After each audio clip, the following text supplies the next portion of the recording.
শুক্রবার রাজবাড়ীর গোয়ালন্দে ঘটে যাওয়া এই ঘটনাকে কেন্দ্র করে তোলপাড় গোটা দেশ। এদিকে এই ঘটনায় তীব্র নিন্দা জানিয়ে বিবৃতি দিয়েছে অন্তর্বর্তী সরকার। অতীতে কখনোই ঘটে না একটা লাশকে কবর থেকে 10-12 দিন পরে তুলে পুড়ে ফেলা। এটা অতীতে কখনোই ঘটে নাই।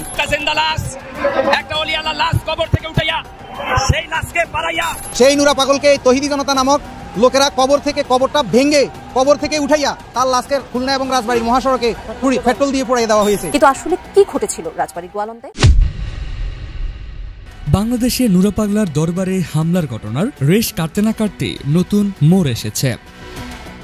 ভিডিও ফুটেজ বিশ্লেষণ করে পুলিশ ইতিমধ্যেই 7 জনকে গ্রেপ্তার করেছে।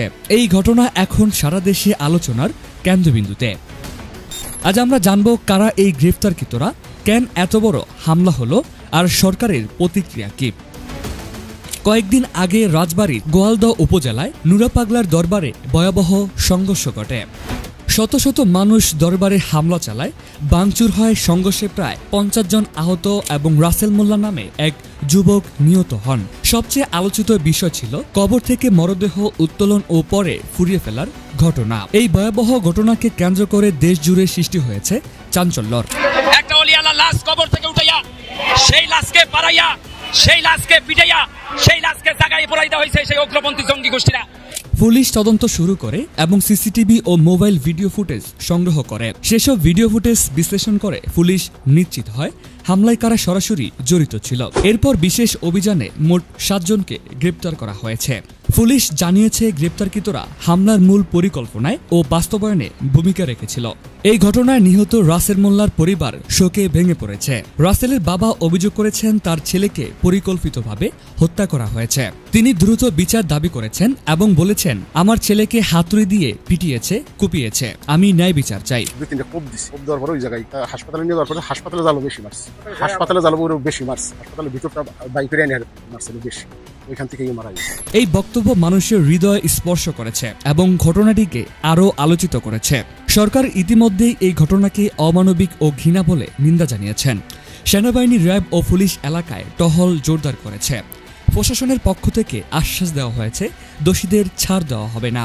রাজবাড়ির ঘটনাগুলি আমরা তদন্ত করে দেখছি। তদন্ত রিপোর্টের পরে আমরা হয়তো পুরাটা আপনাদের জানাতে পারবো। এখন এটা তদন্তাধীন রয়ে গেছে, বাট এটা যারা করছে তাদের কিন্তু আমরা অলরেডি কয়েকজন যে 5 জনকে আইনের আওতায় নিয়ে আসছি এবং তাদের জিজ্ঞাসাবাদের পরে আমরা হয়তো পুরো ঘটনাগুলি আরো জানতে পারবো। তদন্তের পরে কে দোষী কে নির্দোষী প্রমাণিত হবে। যদি কেউ দোষী প্রমাণিত হয় তার এগেইনস্টে অ্যাকশন না হবে। নুরা পাগলার দরবারে হামলা ও লাশ উত্তোলন পুরানোর ঘটনা বাংলাদেশের ইতিহাসে এক নজিরবিহীন ঘটনা। অতীতে কখনোই ঘটে না একটা লাশকে কবর থেকে 10-12 দিন পরে তুলে পুড়ে ফেলা। এটা অতীতে কখনোই ঘটে নাই। দর্শক, এই বিষয়ে কি বলছেন নুরা পাগলার মুরিদরা? চলুন বিস্তারিত দেখে আসি। নুরা পাগলা এটারে কাবা শরীফ না হে জাহান্নাম বানা হে, এটা তার বিষয়। দেখছি কিছু লোকে বলতেছে ইমাম মাহাদি দাবি করছে। তো ইমাম মাহাদি এটা কি? এটা একটা বিষয় হলো ইমাম শব্দের অর্থ নেতা, মাহাদি শব্দের অর্থ সুন্দর। উনি একজন সুন্দর নেতা, এটা দাবি করছে। সমস্যা কি? নুরা পাগল আজ থেকে অনেকদিন আগে তাকে দাফন করা হয়েছে। আপনারা ভিডিওতে দেখেছেন তার চেহারা মোবারক নূরময় ঝলমল করতেছে। তার দেহে একটু ফোকা পর্যন্ত টাচিং করে না এবং তার দেহের থেকে একটু মলমূত্র বের হয় নাই। সাদা কাফিনের কাপড় যেমনি আছে এমনি আছে, আপনারা মিডিয়াতে দেখেছেন। সেই নুরা পাগলকে তৌহিদি জনতা নামক লোকেরা কবর থেকে কবরটা ভেঙে কবর থেকে উঠাইয়া তার লাশকে খুলনা এবং রাজবাড়ীর মহাসড়কে পেট্রোল দিয়ে পুড়িয়ে দেওয়া হয়েছে। সেই প্রতিবাদ করার জন্য, নিন্দা জানানোর জন্য আমরা সবাই এখানে গোলাপসার মাজার এবং জাতীয় প্রেস ক্লাবে উপস্থিত হয়েছি। আমার জায়গার মধ্যে সে কাবা শরীফের বানাইছে কিনা জানি না, যদি বানিয়ে থাকি এটা তার ব্যক্তিগত বিষয়। আপনার আমার দলার তো পাগলে কি না করবে? পাগল তো হের নামে হইলো নুরা পাগল। নুরা পাগলা এটারে কাবা শরীফ না হে জাহান্নাম বানা হে, এটা তার বিষয়। কিন্তু সে তো কারো ক্ষতি করে না, তার বিষয় আল্লাহ করবে। দেখছি কিছু লোকেরা বলতেছে ইমাম মাহাদি দাবি করছে। তো ইমাম মাহাদি এটা কি? এটা একটা বিষয় হলো ইমাম শব্দের অর্থ নেতা, মাহাদি শব্দের অর্থ সুন্দর। উনি একজন সুন্দর নেতা, এটা দাবি করছে। সমস্যা কি? এই তৌহিদি জনতা যারা মত করতেছে, যারা বন্ড মোল্লা আছে, এই মোল্লারা কোরআনের তাফসীর বুঝে না। ইমাম শব্দের অর্থ নেতা, মাহদি শব্দের অর্থ হলো সুন্দর। তো উনি একজন সুন্দর লোক দাবি করছে। আমার নাম গোলাম মঈনুদ্দিন, তাইলে কি আমি খাজা বাবা হয়ে গেছি? আমার নাম শেখ মুজিব, তাইলে কি আমি বঙ্গবন্ধু শেখ মুজিব হয়ে গেছি? হে ইমাম মাহাদি দাবি করছে, সে কি ইমাম মাহাদি হয়ে গেছে? একজনের নাম রাসূল রাখছে, সে কি নবী হয়ে গেছে? একজনের নাম শুকুর রাখছে, সে কি শুকুর হয়ে গেছে? একজনের নাম আপনার এই কালাম রাখছে, কালাম শব্দের অর্থ কথাবার্তা। তাইলে এগুলো কোনো কথা? কর্ম দ্বারা পরিচয়, নাম দ্বারা পরিচয় না। আমরা বার্তা দিতে চাই আমাদের ব্যক্তিগত বিষয়ের উপরে এই তৌহিদি নামক জনতারা, ভণ্ড মোল্লারা যেন আমাদেরকে আঘাত না করে। আমরা আমাদের তরিকা ধর্ম অনুপাতে আসি। আমরা কারো ক্ষতি না করলে হয়, আমরা রাষ্ট্রের কোনো ক্ষতি না করলে হয়। আমরা শান্তিতে আসি, আমরা শান্তি চাই, ছোট্ট একটি বাংলাদেশ। আমরা সবাই সুনাগরিক হিসেবে আমরা সবাই বাঁচতে চাই।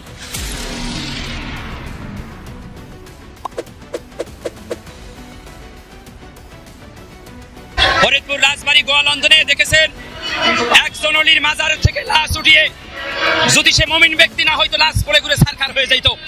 একটা জিন্দা লাশ, একটা অলি আল্লাহ লাশ কবর থেকে উঠাইয়া সেই লাশকে পাড়াইয়া, সেই লাশকে পিটাইয়া, সেই লাশকে জাগায় পড়াই দেওয়া হয়েছে সেই উগ্রপন্থী জঙ্গি গোষ্ঠীরা। এই দেশে কোনো পাকিস্তানের ঠাঁই নাই। 105টা মাজার ভাঙচুর করছেন অলি আল্লাহ। ডাক্তার ইউনূস সাহেব দেশ যদি চালান, দেশ ঠিক মতন চালান, নালে পাকিস্তান চলে যান। আপনি আমেরিকা যাইয়া বাবা বাঁচতে পারবেন না। আর আমরা সোশ্যাল মিডিয়ায় দেখেছি কিছু বাহিনীরা বলছে আপনি সেনাবাহিনীর হিট খুলে নিয়ে আসবে। এইসব কথাবার্তা সোশ্যাল মিডিয়ায় যারা বলছে এই দেশে ঠাঁই নেই। তারা যারা দেশের শত্রু, রাষ্ট্রের শত্রু, প্রশাসনের শত্রু, জাতির শত্রু, মানুষের শত্রু। আর বর্তমানে আমরা দেখেছি কথা বললেই খালি আওয়ামী লীগের ট্যাগ লাগাই দেয় যে আওয়ামী লীগ করে। সত্য কথা বললে আওয়ামী লীগ, উচিত কথা কইলে আওয়ামী লীগ। যেই সবাই বলবে আওয়ামী লীগের কথা, আমি প্রত্যেকটা মানুষের নাক মুখ ফাটাইয়া একটা সাঙ্গা বানাই দেবে না। এই দেশে প্রত্যেকটা দল রাজনীতি দল থাকবে, প্রত্যেকটা দল রাজনীতি করার অধিকার আছে। যারা দুর্নীতি করছে, যারা লুটপাট করছে তাদের বিচার হবে। সবাই বিচার এই বাংলাদেশ হবে না। 1 বছরে মানুষকে খয়রাতি বানাই ফেলাইছে। 1 বছর মানুষ কিন্তু রাস্তায় নেমে গেছে। এই দেশ সেনাবাহিনীর প্রধান আবুজামা সাহেব, সেনাবাহিনীর মানুষ হুমকি দেয় না, লজ্জাজনক ব্যাপার। পুলিশ বাহিনীর হত্যা করে থানার সহস্র লুটপাট। এই 1 বছরে একটা মানুষের শান্তিতে নাই।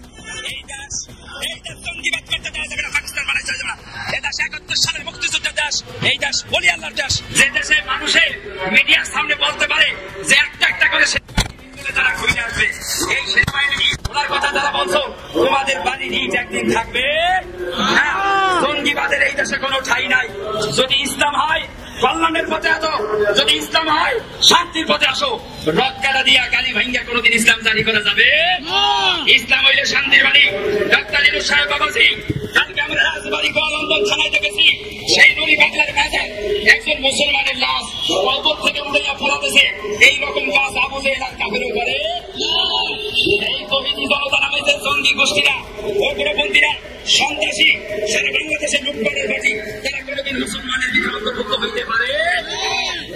আমি ডাক্তার ইউনূস সাহেব প্রধান উপদেষ্টা যিনি আছেন, সেনাবাহিনীর প্রধান যিনি আছেন, রাষ্ট্রপতি যিনি আছেন, দেশ সুন্দর মতন চালাইয়া চালান। ছাত্র দিয়া আর এই মূল পার্টি দিয়ে কিন্তু দেশ চালাইতে পারবে? মিডিয়ার সামনে হুমকি দেয়। আপনাদের সাংবাদিকের ছাত্ররা দেখছি আমরা হুমকি দেয়, সেনাবাহিনীর হুমকি দেয়। এই সমন্বয় বেসরকারি মানব পার্টি, তোমাদের অধিপতন খুব নিকটে, তোমাদের অধপতন খুব নিকটে, তোমাদের গজব আল্লাহর তরফ থেকে আসবে। কথা বলে ঠিক কিনা? একজন মুসলমানের দরবারে যদি ইসলাম বিরোধীতে কাজ হয়, এটা দেশে আইন আছে, গভর্নমেন্ট আছে। একজন অলি আল্লাহর মাজার, উনি 26 দিন আগে মারা গেছে। উনি 27 দিন আগে মারা গেছে।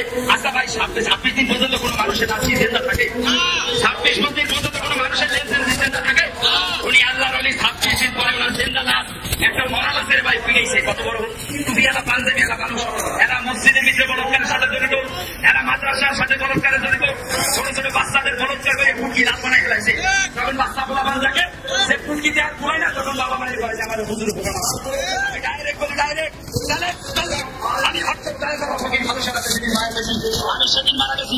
আমি রহমানের মৃত্যু ভয় দেখাই সাংবাদিকের সামনে সারা বাংলাদেশের জনগণ আমাদের সাথে, তোদের সাথে আমার সামনের বাংলাদেশের জনগণ এই বাংলাদেশের ছবিবাদের বলি আপনার ভোট 60% কথা বলে ঠিক কিনা? ওই পেট্রোল বোমার রক্তেরা গুরদান দিয়ে এখন দেশ চলবে। পুলিশকে যেভাবে পুলিশকে হত্যা করে আমরা দেখেছি, এই ফেলাই বরফে লাশ চলেছে। পুলিশকে হত্যা করে আমরা দেখেছি লাশ রাস্তা দিয়ে ফেলেছে। এই বিচার কিন্তু বাংলার মাটিতে হবে। অনেক যন্ত্রণা নিয়ে ছবিবাদের লোক, পুলিশের লোক, সেনাবাহিনীর লোক ডিউটি করতেছে। আমার গোলাম মাইনতি বাবাকে একটা কথা বলছে যে ভাই, সেনাবাহিনীর সামনে এই দেশ যখন নিরবই হয়ে যায় তখন মানুষ সেনাবাহিনীর কাছে যায়। এই দেশ যখন আসাদ হয়ে যায় তখন মানুষ সেনাবাহিনীর কাছে যায়। সেই সেনাবাহিনীর সামনে হইয়া সেনাবাহিনীর বলে তোমাদের পাশা দিয়ে এমন সময় সেনাবাহিনী একতলা বাস দিবে, সেই সময় অতি নিকটে আইসা বসে। তারা পুলিশ হত্যা করছে, তারা থানা রাস্তা লুটপাট করছে, থানায় আগুন দিয়েছে, অলি আল্লাহর বাজার ভাঙচুর করছে, নুরি পাগলা লাশকে আগুন দিয়েছে, মাওলানা রবিসুদ্দিন পিটিয়ে হত্যা করেছে, শাহজালালে পিটিয়ে মানুষকে হত্যা করেছে, অনেক পীর ভাষায় হত্যা করা করেছে, বাউল প্রেমিকদের উপর হত্যা করেছে, অনেক পাগল ফকিরের চুল কেটে দিয়েছে। এই বিচার বাংলার মাটিতে হবে ইনশাআল্লাহ। কথা বলে ঠিক কিনা? জঙ্গিবাদ করে দেশ চালানো যাবে না। ডাক্তার ইউনূস সাহেব, দেশ চালাইলে চালান, পাকিস্তান চলে যান, আমেরিকা গেলে কিন্তু আপনার পাশা লাল করে দেবে। কথা বলা ঠিক কিনা? আল্লাহর তরফ থেকে আপনার উপরে গজবটা ছিল। অলি আল্লাহর বিপক্ষে যারা কথা বলছে, অলি আল্লাহর মাজারে যারা হামলা করছে, আল্লাহর তরফ উপর থেকে গজব নাজিল হোক, গজব নাজিল হোক, গজব নাজিল হোক। ধন্যবাদ। এখন প্রশ্ন একটাই, এই গ্রেপ্তার কি যথেষ্ট নাকি আরো বড় চক্র এর পেছনে আছে? আপনার কি মনে হয়? কমেন্টে লিখে জানাতে ভুলবেন।